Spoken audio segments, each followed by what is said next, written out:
My name is Father Casimir Wangen, and 3 weeks ago I accepted what I thought was a prestigious appointment to the Vatican's archives. The cardinal who recruited me spoke of ancient texts needing translation, of my expertise in Aramaic and Proto-Hebrew being invaluable. He never mentioned I'd be managing inmates who fell from heaven itself. The facility sits beneath the necropolis, deeper than the tombs of dead popes, deeper than the forgotten catacombs where early Christians hid from Roman persecution. You reach it through a passage behind the tomb of St. Peter, a door that's been there since Constantine legalized Christianity in 313 AD. The marble steps descend for exactly 777 steps. I counted them on my first day, before I understood why that number mattered. Brother Aldrich Montmorency, the previous warden, met me at the bottom. His hair had gone white, though Vatican records showed he was only 43. He handed me a leather journal, its pages yellowed and filled with entries in Latin, Italian, and languages I couldn't identify despite my training. "Read this tonight," he said, his voice hoarse from disuse. "Tomorrow you begin. The penitentiary requires specific protocols." That's what they call it. The penitentiary of tears. Not hell, not purgatory, but something the church created in 398 AD after Pope Siricius claimed to receive visions of angels weeping blood. According to the journal, a group of seraphs had refused to choose sides during Lucifer's rebellion. Neither loyal to God nor traitorous enough for damnation, they existed in limbo until the church offered them sanctuary. Or imprisonment, depending on your perspective. The journal contained rules, not suggestions or guidelines, but absolute commandments that Aldrich insisted had kept wardens alive for 16 centuries. Each rule came with annotations from previous wardens, some dating back to medieval times. The handwriting changed every few decades, but the warnings remained consistent. Aldrich led me through corridors carved from volcanic rock, the walls inscribed with prayers and languages that predated Christ. Electric lights had been installed in the 1960s, but they flickered constantly, as if the voltage couldn't quite stabilize here. The air tasted of copper and frankincense, with undertones of something organic I couldn't place, like flowers rotting in holy water. "Cardinal Bellarmine didn't tell you everything," Aldrich said as we walked. "They never do. The new wardens always come thinking they're scholars or administrators, but we're really prison guards, Father Wangen. Guards for beings that watch God shape the universe." We stopped at a heavy door marked with the papal seal and symbols I recognized from apocryphal texts, the ones the church deemed too dangerous for public knowledge. "Your quarters are through here," Aldrich said. "Study the journal. Tomorrow at Lauds, your duties begin. Remember, they're not demons, but they're not angels anymore either. There's something between, and that makes them unpredictable."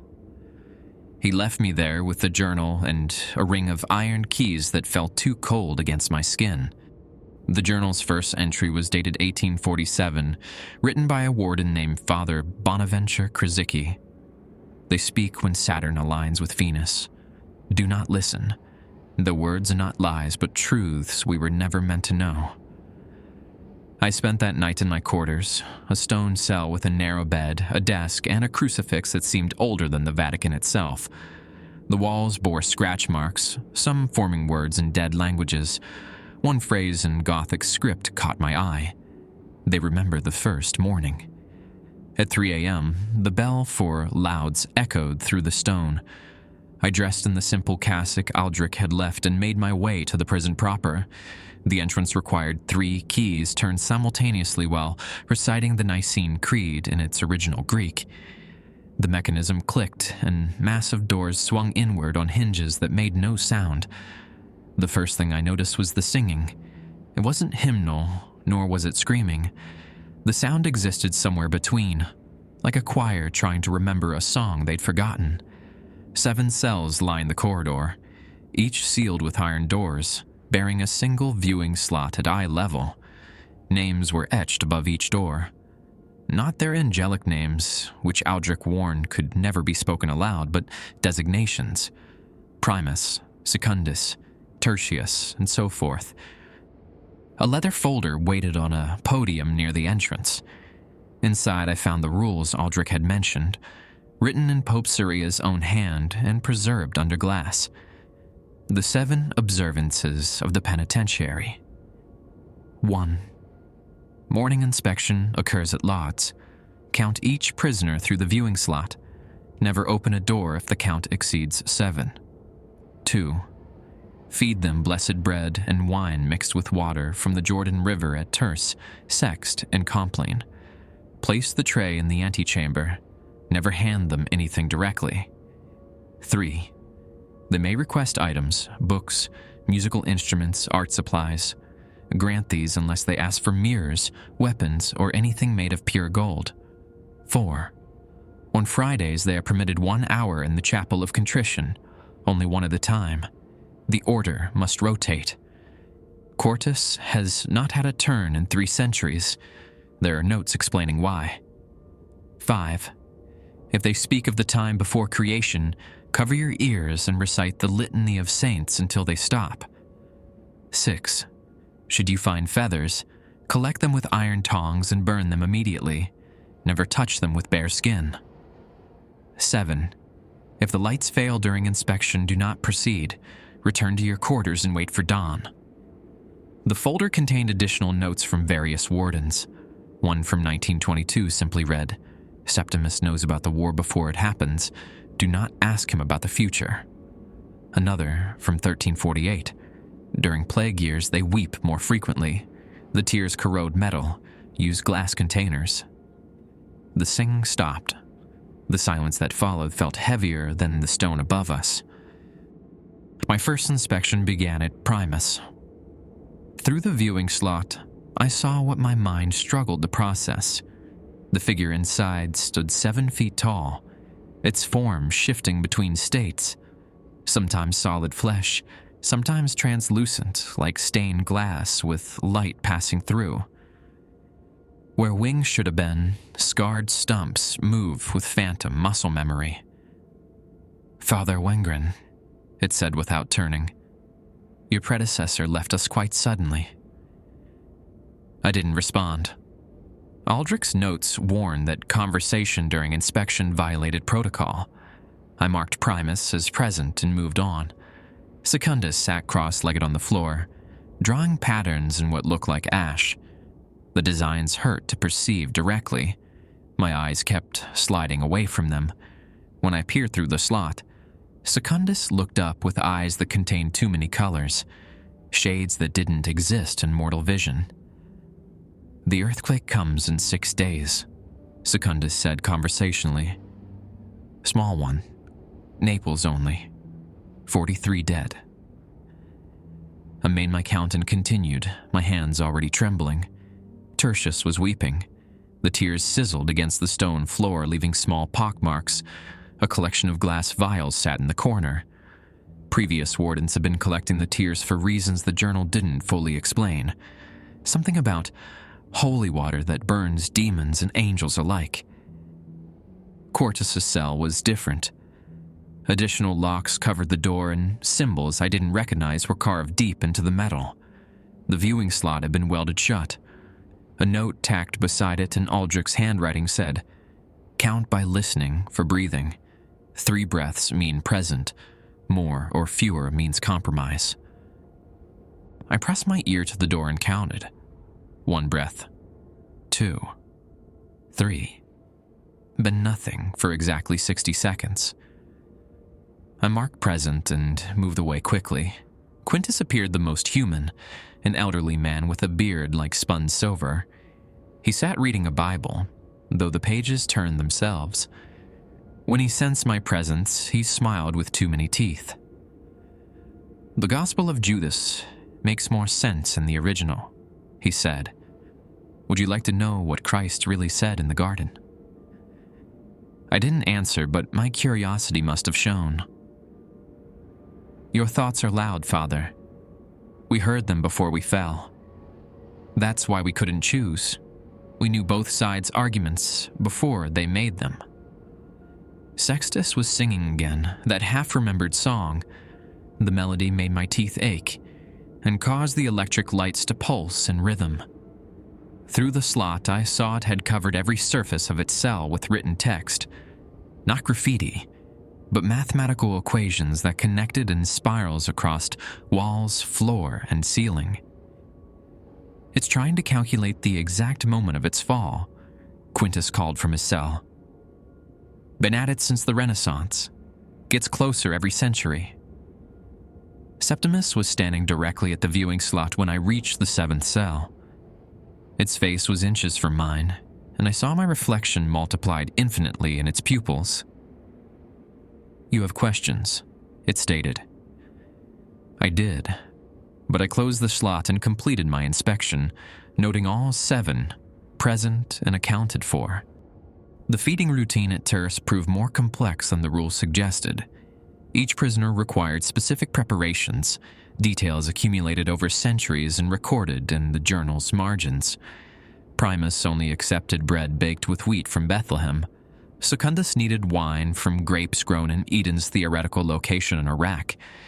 The others had their own requirements, each more specific than the last. Brother Aldrich had left 3 days before showing me this process. A note in his quarters simply read, "16 years is enough. The dreams are getting worse." I prepared the trays in the consecrated kitchen, a room where every surface bore carved psalms. The bread came from a vault deeper in the Vatican, delivered weekly by monks who'd taken vows of silence. They never looked me in the eye. The wine arrived in sealed amphorae marked with dates going back centuries. Apparently it never spoiled here. The antechamber system worked like an airlock. Place the tray inside, seal the outer door, speak the prayer of containment, then unlock the inner door. The prisoners never touched the outer door while it was open. This wasn't from the original rules, but added after an incident in 1742, when a warden named Father Silas Thornwood made direct contact with Tertius. His journal entry afterward consisted of a single line, repeated for 20 pages. I saw the scaffolding of reality. During my second week, Cardinal Bellarmine visited. He was younger than I'd expected, maybe 50, with eyes that never quite focused on the present moment. "How are you adjusting, Father Wadrin?" "The duties are manageable," I replied, though we both knew I was lying. They walked the corridor, pausing at each door. "Do you know why we keep them?" "The journal says they're neutral. They didn't choose sides during the rebellion." "That's the story we tell." He touched Quartus's sealed door gently. "The truth is more complicated. They didn't refuse to choose. They tried to prevent it entirely. They stood between Michael and Lucifer, attempting to mediate. For this, both sides cast them out." "Then they're peacekeepers?" "Were. 16 centuries of imprisonment changes even celestial beings. Some have gone mad. Others have become something else." He gestured to Sextus's cell. "That one claims it's discovered a flaw in God's design. Says mathematics proves free will is an illusion." A sound came from Septimus's cell. Laughter, but hollow, like wind through empty churches. "The prophecies say they'll be released during the final judgment," Bellarmine continued, "to serve as witnesses. They saw both God's plan and Lucifer's rebellion with perfect clarity. Their testimony will damn or redeem us all." "Do you believe that?" He smiled sadly. "I believe they know things that would shatter human faith. Last year, Quintus told me the exact date and time of my death. I've written it down, sealed it in the archives. We'll see if it's true." That night, I found more entries in the journal. A warden from 1094 wrote, "Secundus drew a map today. Showed routes through Europe no human has walked. Says there are doors between here and paradise, but they're guarded by things worse than demons."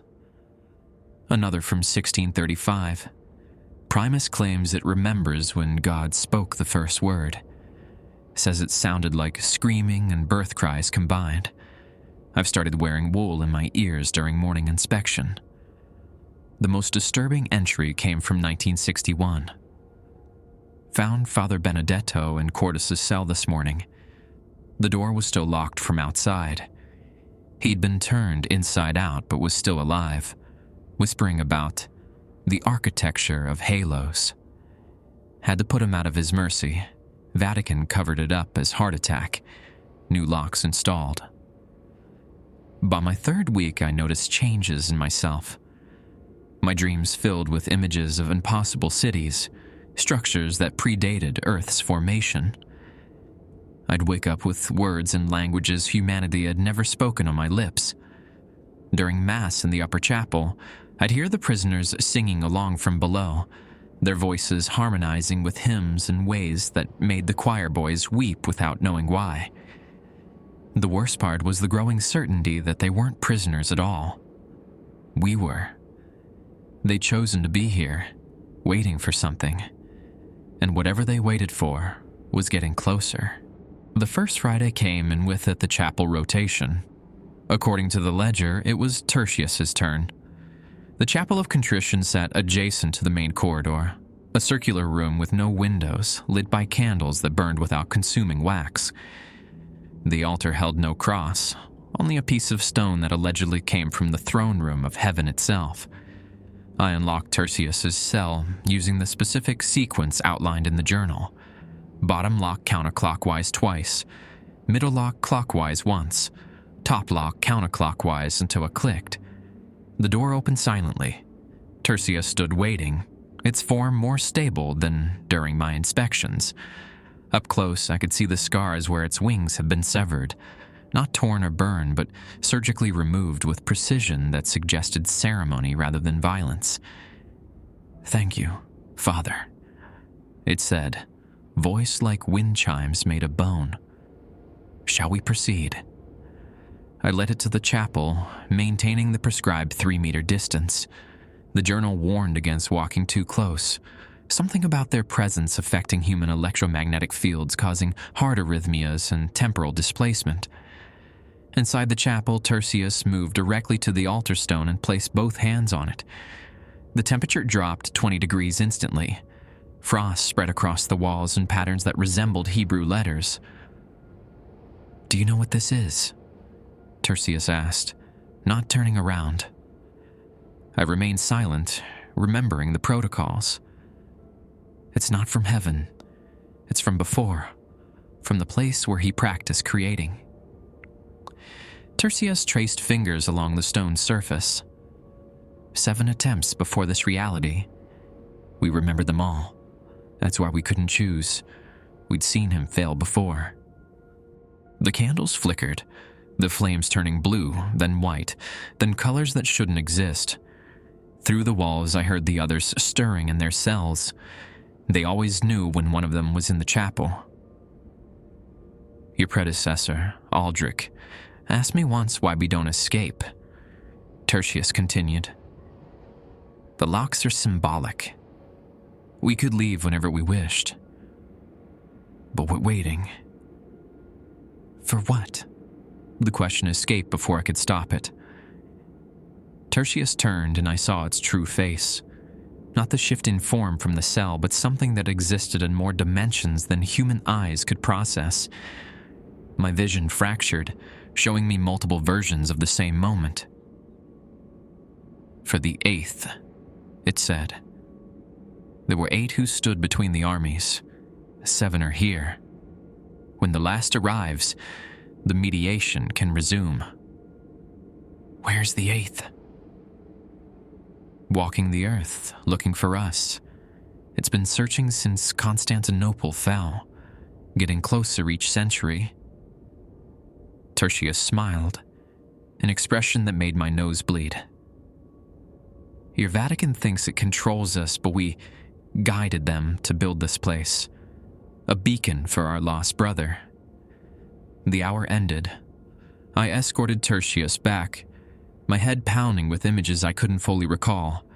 glimpses of cosmic negotiations, battles fought with mathematics instead of swords, and the figure wandering through human history, searching. That night, I found a new entry in the journal, in handwriting I didn't recognize. The 8th knocked on the Vatican doors today. They sent it away. The entry was dated tomorrow. The tomorrow-dated entry haunted me through the night. When morning came, I climbed the 777 steps to inform Cardinal Bellarmine. The main Vatican was conducting business as usual, tourists flooding St. Peter's Square, clergy rushing between duties, the vast machinery of the church operating in blissful ignorance of what lay beneath. I found Bellarmine in the secret archives, reading a manuscript that seemed to writhe under his fingers. "There's going to be a visitor," I said without preamble, someone claiming to be the 8th prisoner. He didn't look surprised. It happens every few decades. Imposters, madmen, sometimes demons testing our defenses. We turn them away. What if this time is different? Father Wenzum. In 1589, something wearing the face of a young girl claimed to be the 8th. When tested with holy water, it dissolved into locusts. In 1798, a French soldier during Napoleon's occupation swore he was the lost angel. He combusted when he touched consecrated ground. Bellarmine closed the manuscript. We've developed protocols. But when I returned to the penitentiary that afternoon, I found the prisoners agitated. Primus was pacing its cell. I could hear its footsteps echoing like hammer blows. Secundus had stopped drawing and sat perfectly still, facing the door. Even Quartus, who hadn't moved in 3 centuries according to the logs, was breathing in rapid, shallow gasps. At evening inspection, Quintus spoke. "You felt it, didn't you?" The resonance when our sibling approached, like a bell striking after centuries of silence. "The cardinal says, your cardinal knows nothing." Septimus interrupted from its cell. "Ask him about the Avignon records. Ask about what Pope Clement V saw in 1309. That night, I searched the journal for any mention of Avignon. Hidden between pages, written in Latin so archaic I barely recognized it, was an account. His Holiness witnessed 8 lights descending during private prayer. 7 submitted to binding, 1 fled westward, the Holy Father aged 30 years in a single night. At 3 a.m., I woke to singing, not from below, but from outside. Someone was at the main entrance to the Vatican necropolis, voice carrying through stone and earth. The melody matched what Sextus hummed, but complete, no longer half remembered. I found Cardinal Bellarmine already at the entrance, accompanied by 4 Swiss guards and an elderly Monsignor carrying a silver case. "Standard verification protocol," Bellarmine explained. "Holy water, consecrated iron, and a fragment of the true cross." The singing stopped. A figure approached from the shadows, tall but hunched, wearing the weathered clothes of a traveler. Its face was human enough until you noticed the details. Eyes that reflected light like a cat's, fingers with too many joints, skin that seemed to shift between solid and translucent. "I seek my siblings," it said in a voice like grinding millstones. 7 centuries I've searched. The bonds call me here." The Monsignor stepped forward with holy water. Where it touched the figure's skin, steam rose, but instead of burning, the water crystallized into ice shaped like feathers. "Interesting," Bellarmine murmured. He nodded to the guards who raised weapons loaded with bullets blessed by 3 different popes. "Your tests are meaningless," the figure said. "I walked with Abraham in Ur. I stood guard while Moses received the law. I was there when your Christ... Enough." Bellarmine's voice carried authority I hadn't heard before. "If you're truly the 8th, you'll know the word." "Which word? The one that sparked creation? The one that will end it? Or the one he spoke in shame after we fell?" The figure tilted its head. "I know them all. I know words your God wishes he could unspeak." From below, a tremendous crash echoed, then another. The prisoners were hitting their doors in unison, a rhythm that made the walls shake. "Let me pass," the figure said. "Let me complete what we started. The mediation must resume before the next war begins." "Next war?" I asked. It turned to me and I saw recognition in its ancient eyes. "You dream of our memories, don't you, Father Wangren? The cities before Earth, the arguments before the fall. You've seen what's coming. Not revelation, but revision. He's preparing to start over again, like he did 7 times before, unless we finish what we began." The pounding from below grew louder. Dust fell from the ceiling. In the silver case, the fragment of the true cross began to glow with heat. "Choose," the figure said to Bellarmine. "Let me enter, or explain to your superiors why the 7 escaped, because if I don't join them by dawn, they'll come to me." Through the stone, I heard Quartus laughing, the first sound it had made in 300 years. The sealed door of its cell began to buckle outward. Bellarmine looked at me, then at the figure, then at the stairs leading down. His face showed the weight of knowledge the church had carried for 2 millennia. "God help us," he whispered, and stepped aside. The descent with the 8th prisoner transformed the stairway. Each step we took, the carved prayers on the walls glowed brighter, some cracking under pressure they were never meant to contain. The Swiss guards accompanied us, their hands shaking as they gripped weapons that now seemed laughably inadequate. "Your church found us, one by one," the 8th said as we walked. "Primus in the catacombs during Diocletian's persecution, Secundus in Jerusalem when the Crusaders took the city. The others scattered across centuries, each choosing capture when the loneliness became unbearable." "And you?" I asked. "I was the strongest, or the most foolish. I thought I could find another way. Walked among your wars, your plagues, your moments of triumph and horror, searching for something that would make our intervention unnecessary." It paused at step 400. I found nothing but patterns, the same cruelty cycling through millennia. The singing from below had become thunderous.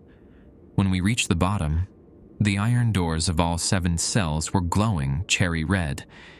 The air shimmered with heat that didn't burn, but made reality feel thin, stretched. Cardinal Bellarmine produced a different set of keys, older, made of what looked like crystallized blood. "These were forged from the spear that pierced Christ," he said. "Pope Syracuse had them made for this moment." "You knew?" I asked. "The church has always known this day would come. We just prayed it would be later, after our time." He approached Quartus's door first, the most heavily sealed. The records say if they reunite without proper binding, reality within a 3-mile radius returns to a primordial state. The Vatican would become a crater of uncreation. The 8th laughed bitterly. "Your binding rituals are theater. We submitted to them willingly, waiting." Bellarmine began unlocking Quartus's door, speaking in Enochian, the theoretical language of angels. Each word made my teeth ache and my vision blur. The Swiss guards had fallen to their knees, blood running from their ears. The door opened. Quartus emerged slowly, and I finally understood why it had been sealed. Its form existed in a state of constant dissolution and reformation, as if it couldn't decide what shape to hold. Eyes opened and closed across its surface like breathing pores. When it spoke, the sound came from everywhere at once. "Brother," it said to the 8th, "you are late." "Time moves differently when you're alone," the 8th replied. One by one, Bellarmine opened the remaining doors. Each prisoner emerged transformed. No longer the contained beings I'd been feeding and observing, but something raw and primordial. Primus's scarred wing stumps had begun regenerating, sprouting appendages that looked more like mathematical equations than feathers. Secundus left footprints that showed glimpses of other worlds. Tertius wept tears that fell upward. When all 7 stood free, they arranged themselves in a circle, with space for the 8th. The moment their formation completed, the penitentiary changed. The walls became transparent, showing not earth and rock but vast cosmic architecture, pillars of creation, nebulae being born, galaxies turning like slow gears. "We need a human witness," Quintus said, looking directly at me. "Someone to remember in case we fail again." "Again?" I stepped forward despite every instinct screaming retreat. "The war in heaven wasn't the first rebellion," Septimus explained. "Each time, he creates. Eventually something rebels. 7 times before this reality, we tried to mediate the last one, stood between Michael and Lucifer to propose an alternative." "What alternative?" "That free will and divine will could coexist without conflict," the 8th said. "That choosing differently from God didn't mean choosing evil. But neither side would listen, so we were cast out by both." They began their discussion, not in words but in harmonics that bypassed human hearing and spoke directly to consciousness. I saw, heard, felt their argument from before the fall, geometric proofs that demonstrated multiple valid paths to paradise, equations showing how diversity of choice strengthened rather than weakened creation, passionate pleas for complexity over binary thinking. Through the transparent walls, I saw something approaching, a light brighter than comprehension, flanked by shadows deeper than void. The attention of heaven and hell, drawn by the reunion. "They're coming," Bellarmine whispered. "Michael and the Morning Star both." "Let them," Primus said. "This time, we finish the mediation." The 8 began to sing, not the half-remembered song I'd been hearing, but the complete symphony. It was the sound of possibility, a paths not taken, a peace that might have been. The approaching forces slowed, as if the music created resistance in reality itself. But something was wrong. Sextus's mathematical equations carved throughout its cell began appearing in the air around us, showing a fatal flaw in their argument, a paradox that couldn't be resolved. "No," the 8th breathed. "Not again." The singing faltered. The cosmic architecture visible through the walls began to crack. The paradox manifested physically, cracks spreading through air itself, revealing voids between realities' seams.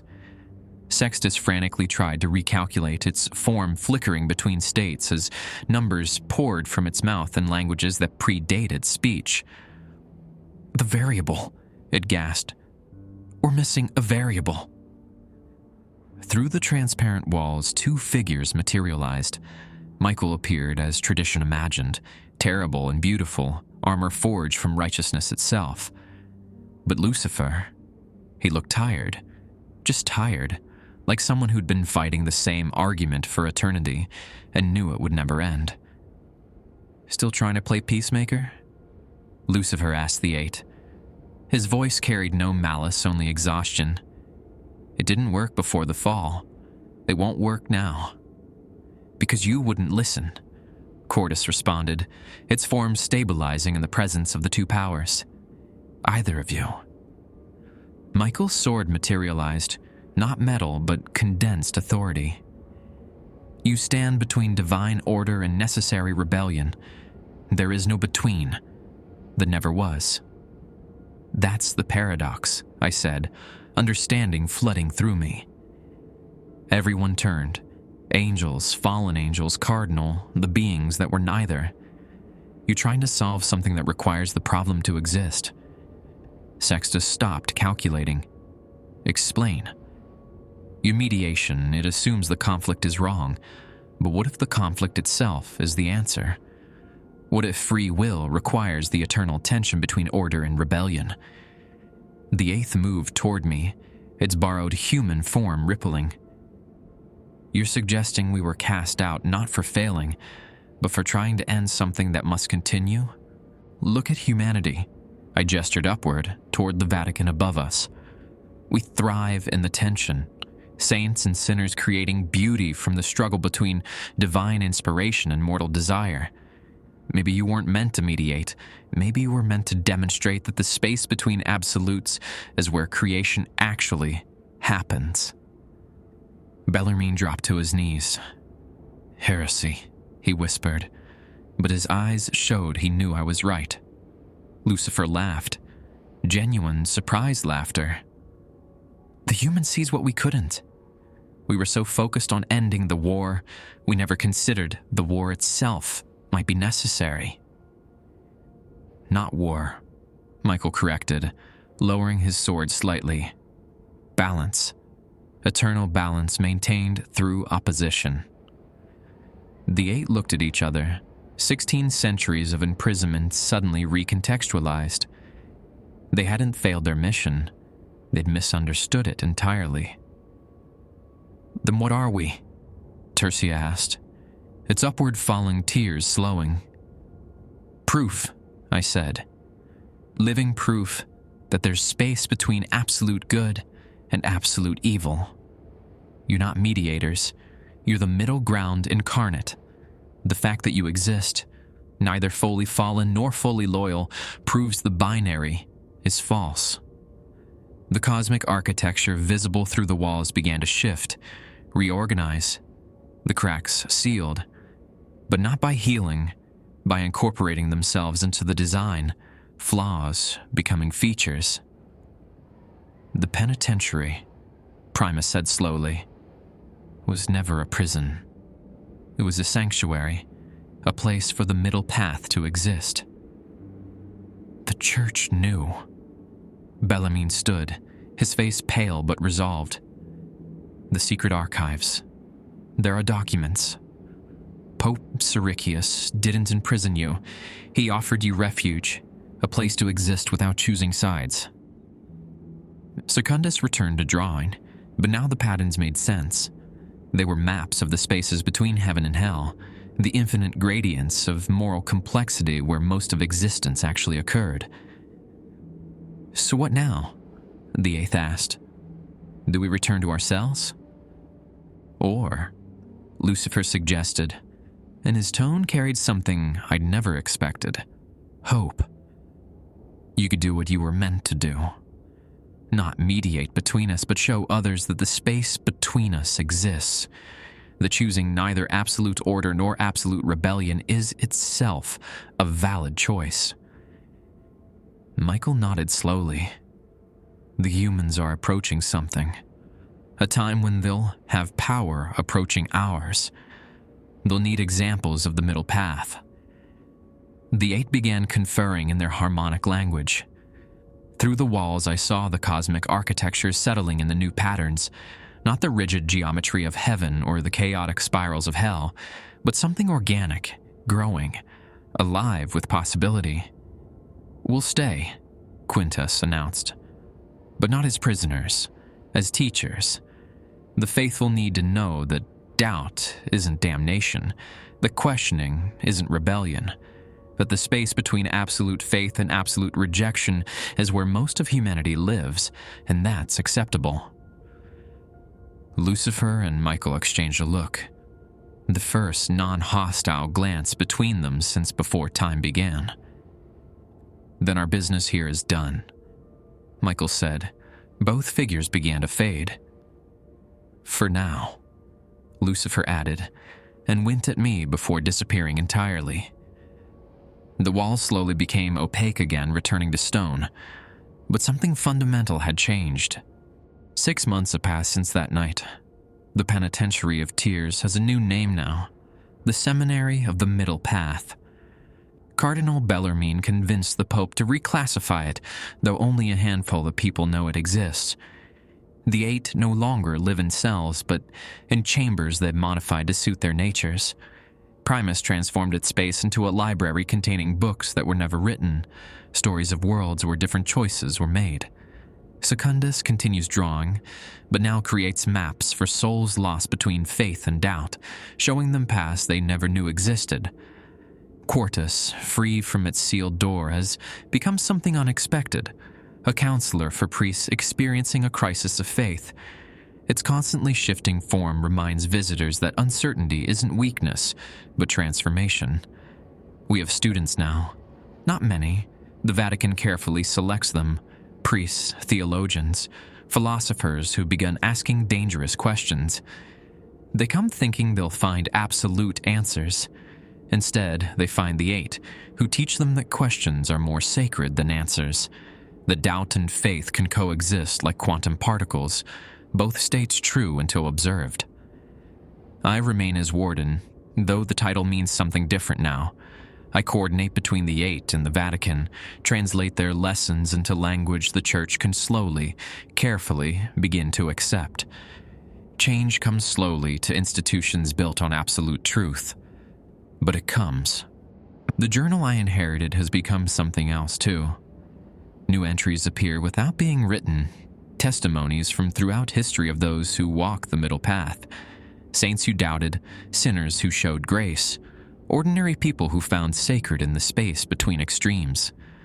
Sextus finally solved its equation, but not how anyone expected. The formula doesn't calculate the moment of the fall. It proves the fall is happening constantly, in every choice, and that rising happens just as often. We fall and rise 1,000 times a day, and that's the nature of free will. The 8th rarely speaks of its centuries wandering Earth, but sometimes it shares fragments.